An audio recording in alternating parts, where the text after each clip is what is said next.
अस्सलाम वालेकुम भाईजान, क्या हाल है? ठीक हो? हाँ हाँ भाई ठीक हूँ अल्हम्दुलिल्लाह। भाई हम आपके न्यू पड़ोसी हैं और हमारे घर में कंस्ट्रक्शन का काम चल रहा है। आप ये मेरी बाइक तो 2-3 घंटे अपने घर में खड़ी कर दें। हाँ हाँ भाई कोई मसला ही नहीं, आपका अपना घर है, बाइक खड़ी कर दें। भाई आपके घर में छोटे बच्चे वगैरह तो नहीं है? कहीं वो बाइक के साथ छेड़छाड़ ना करें। नहीं नहीं भाई हमारे घर में छोटे बच्चे वगैरह नहीं, आप आराम से बाइक अंदर खड़ी कर दें।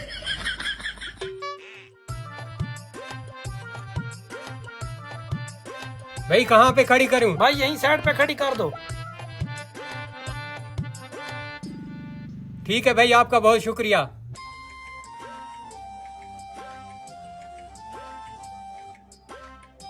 ओह शिट, चाबी तो मैं अंदर भूल गया।